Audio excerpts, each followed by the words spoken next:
What's the buzz? This is Zeta Beetle, and welcome back to Setting the Stage.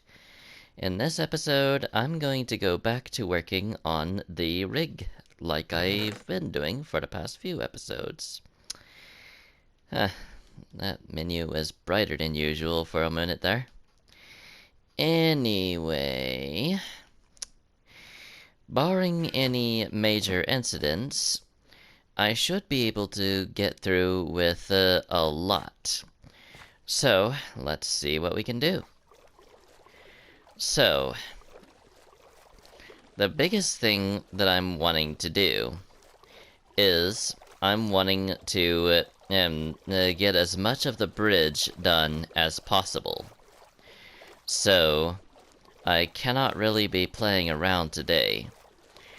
And issues that were present in the last episode don't rear their ugly heads again.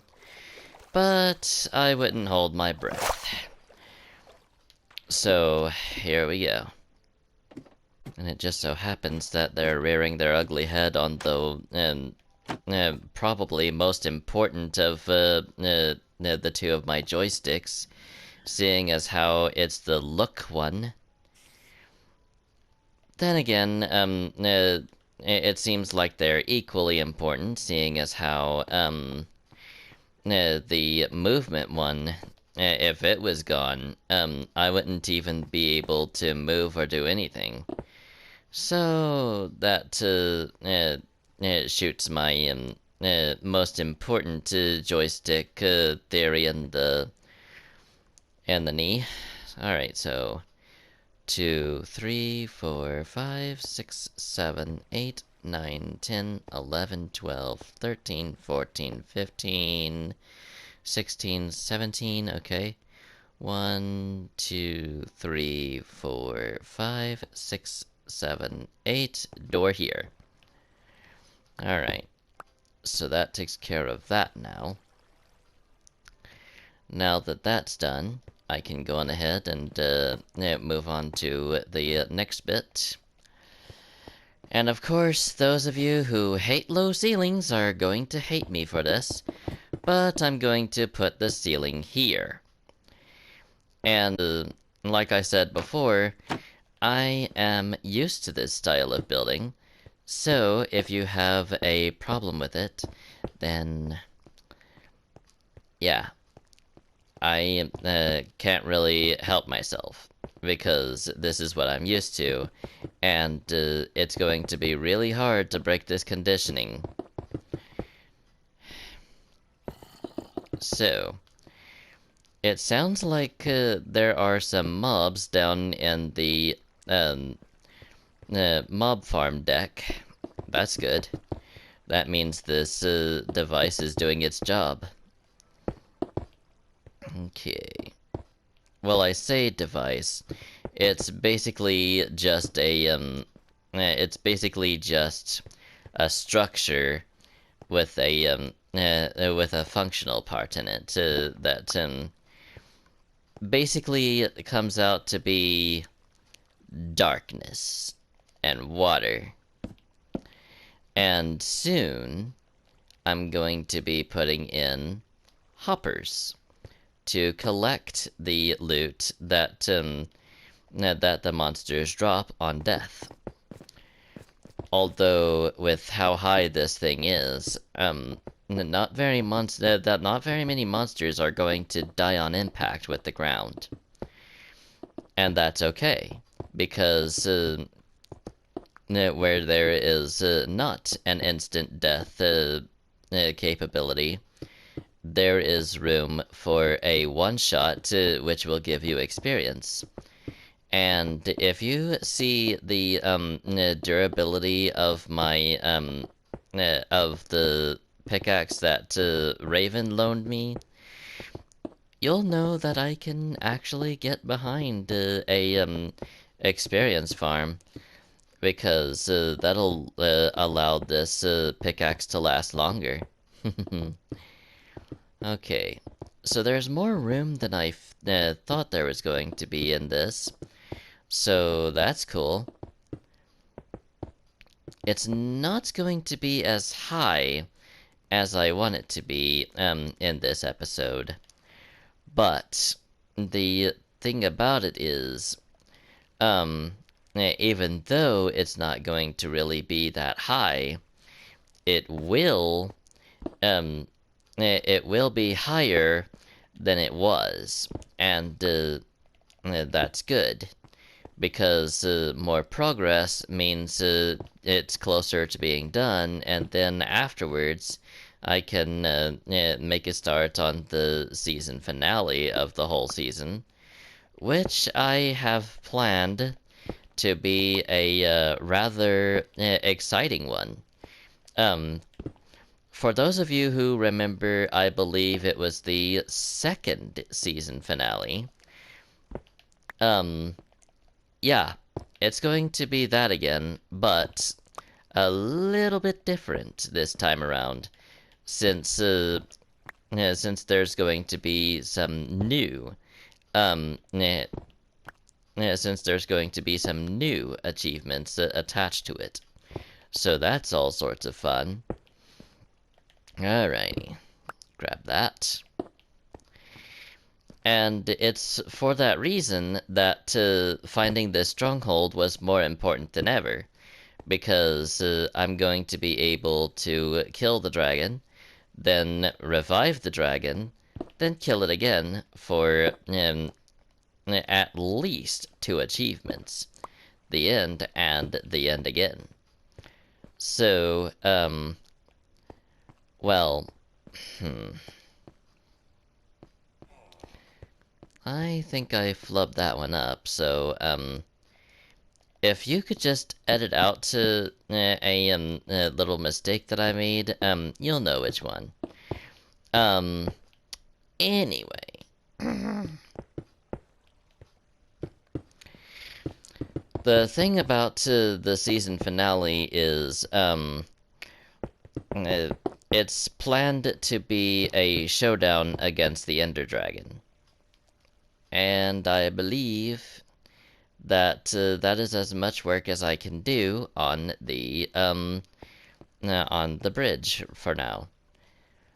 I literally fought tooth and nail to even get you to cooperate thus far. So it would probably make more sense to make more progress on this tower than to do too much more with that tower. So I'm going to do just that. So I'm going to go ahead and get over here like this, and then I'm going to go up here and see my control stick still acting up again. That is very, very annoying to see. Okay, so string here, pop this right here, do this, take the string out, and watch it fall right to the bottom, and to where you don't have much hope of getting it back. Oh well, that's fine. So, of course, you know the pattern by now. I mean, I've been doing this for the past 8 parts. Yeah, this is a 9-parter at the moment. And probably going to end up being more than 9 parts by the end of it, because I still have quite a lot to do. Like, the bridge down below is not finished yet. And on top of that, I have only started one of the towers poking out of the top of this thing. And if you've heard anything about how high this is going to end up being, then I'm here to tell you that that height happens to be... Let me find it. 154 in the back towers alone. Any guesses as to how much taller the front tower is going to be than the rest? Due to one crucial piece of information. If you said 20 blocks taller, you would be right. because let me tell you something. That leg it hit the Stronghold before it could even reach as far down as the rest of the legs. And it's for that reason that it's kind of going to make the top unsymmetrical. But for this type of build, it'll be okay, but in real life, this is a huge no-no. Like, you could literally cause the entire structure to capsize, and then where would you be? Possibly down at the bottom of the...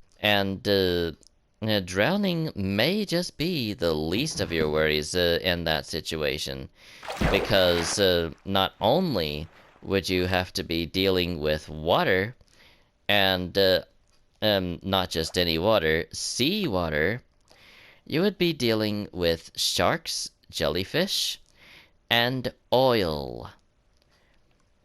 That's right.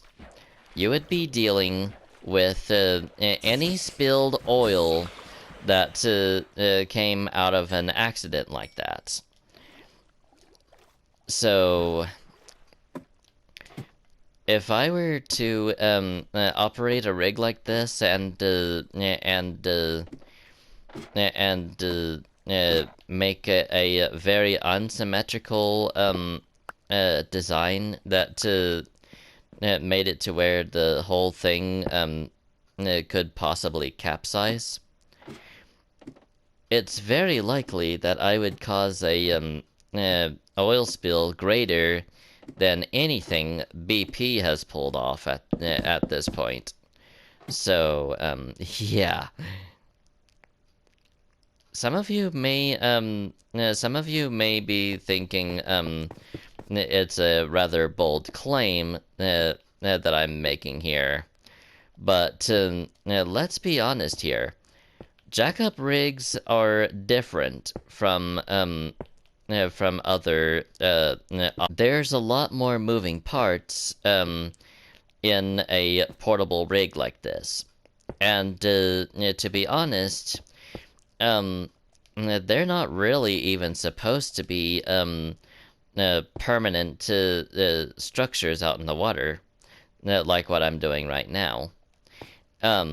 They're supposed to be like these. How shall I say this? They call them exploratory, I think. Anyway, the point is, they're supposed to just do the basic job of drilling for the oil, and then moving on their merry way, and making way for a more permanent structure. So that's my understanding of it anyway. It may actually be different than what I'm saying. So, since I'm a noob when it comes to this type of stuff, take my words with a grain of salt. Because, like I said before, I don't know a lot about what I'm talking about here.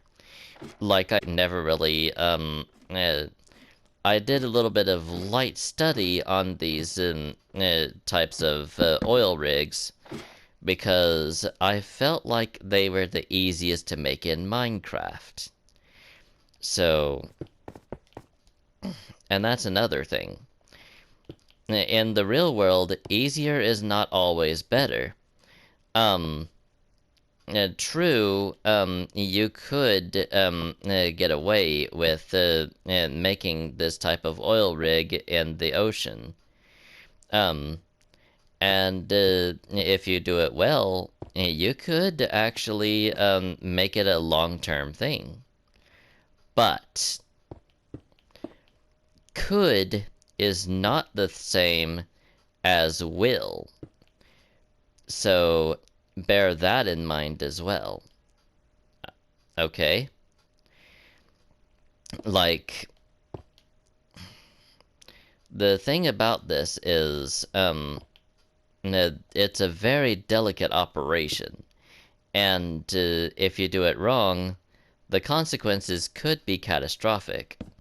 So, anything that you see me doing in Minecraft, do not repeat in real life. Because, like I said before, this is merely supposed to be a structure marking where the stronghold is, on top of being a mob grinder. So, really and truly, it's just supposed to be a Minecraft build that's supposed to look cool and be easy to make at the same time. So, yeah. And I know there are jack-up rigs that look different than this, and you've probably only seen those types of jack-up rigs. And believe me, I have seen more jack-up rigs, probably closer to what you have seen before. So, whatever type of jack-up rig you've seen, just note that there is more than one type. Like, I've seen one that has had, no joke, 8 legs instead of just the 3 that I've put. But I've also seen this type that has only 3 legs. So, yeah. Okay, so do I just put it down there and then that? I think that works. Okay, much cleaning up I need to do after this. Okay, so I need to... Okay, and I did not pick up the string because it was probably on the other side. Fantastic. That's probably going to despawn. Oh hey, look! There's some string conveniently on this ladder. Very convenient. Alrighty, so let's go back up and get busy with the rest of the stuff. I really probably should check on how much time I have left, because I tend to lose track of time, and then it ends up being a episode that is like sometimes I have made episodes that are almost an hour long. So yeah, that's what you have to look forward to in some cases. I generally try to keep the maximum length at least somewhere in the zip code of 45 minutes, which is like 3/4 of an hour. The reason why specifically 45 minutes is because I generally like having the episodes, if not in the 20 to 30 minute range, then a multiple of 15. Now, this does not count live streams, because I just usually run those for however long I want, or however long I can, because sometimes there have been live streams where a storm would crop up, and I would say, okay, it's about time for me to hang this up before the storm hangs it up for me. and then I end the stream right then and there.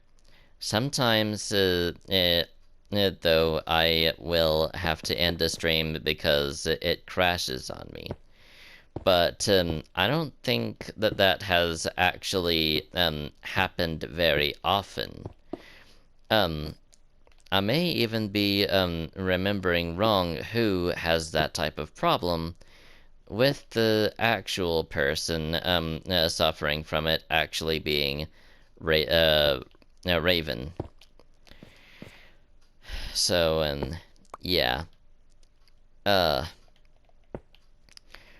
So what I'm doing here it is just getting all of these put up like this. And after I cap this out, I am going to finally go check the time and see how much I have left. And if time persists, if time permits, rather, I can go on ahead and continue work on this. If not, however, I will be forced to come back next Wednesday, and thus there will be a part 10 to this project, which is all sorts of fun. Don't you agree? Anyway, let's get this topper done here. Alright. So pop this in here and this in here. Boom, boom. Done. Alright. Well, I will be right back once I have checked out how much time I have left.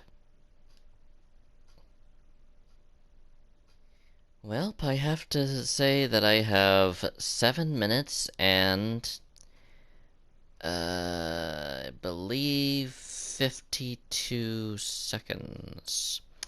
So let's begin resume work on the tower. By the way, I'm pretty sure a lot of you, if not all of you, are screaming at your screens right now because I forgot that that there was still more purple concrete in the chest. Well, bear in mind, I am only human. So, yeah. I am well aware that I made a mistake. I am well aware that I have more left. You don't have to scream at me. I already know. So just calm down and enjoy the video, shall we? Anyway, let's go on ahead and continue work on the rig's leg, and hopefully reach Y154 by the end of the episode. But if not, I will take consolation in the fact that I got close. I will get close. I swear. On my honor, I will get close to succeeding in this. So, I want the string because it makes a great placeholder block, where you just place it down and then place a block on top of it or to the side of it in some cases, and then just get rid of it like so. That was what I should have been doing the whole time. However, I am a moron and don't think about that not often. So, yeah. Well, I say a moron, but sometimes I wonder if I really am as dumb as I think, or if there are many that could be considered worse than me. But I hmm, I would dare say I am either average or in the middle of the scale.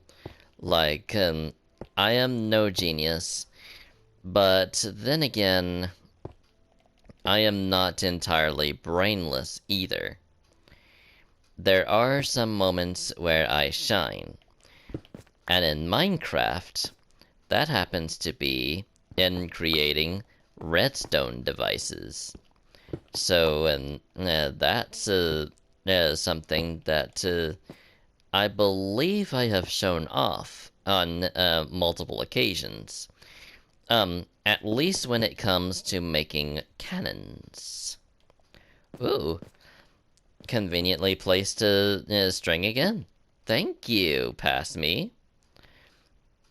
Yes, I'll admit it. Oh, shoot. Crab baskets, okay. That is too high. But, at the very least, it does still make for a very convenient, oh shoot, it went down, didn't it? Okay.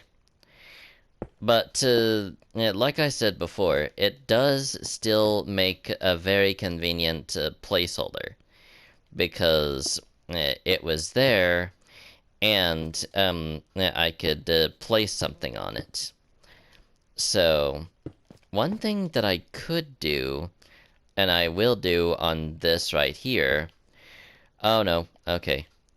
Use Raven's loaned pickaxe to fix that little situation.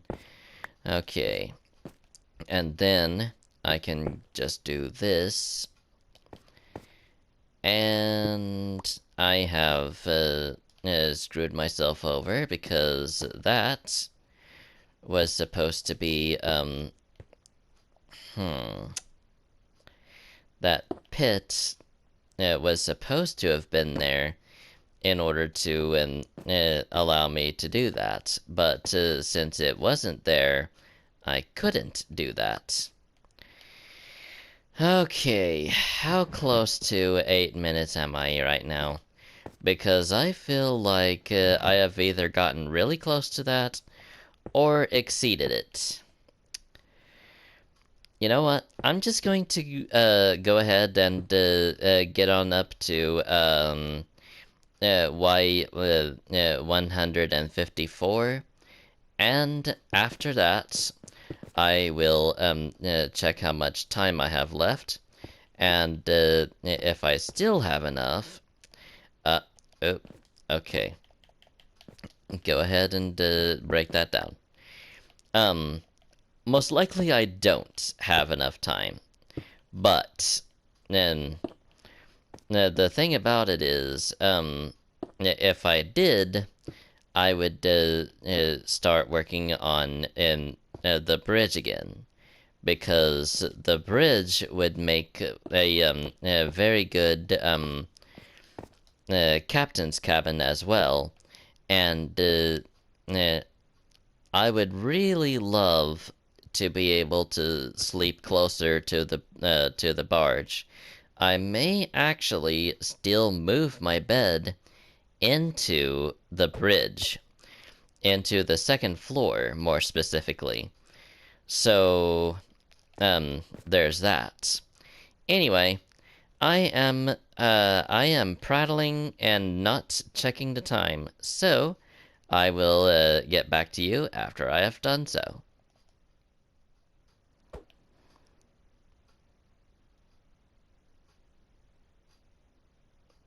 Well, look how close we are to 30 minutes. I believe I am going to call it for today. In the next episode, I'm going to do more work on the bridge down yonder, like right there, and the leg that's going to be poking out of the top. In the meantime, though, thank you so much for watching. I hope you enjoyed, and I will see you all next time. Until then, adios, amigos.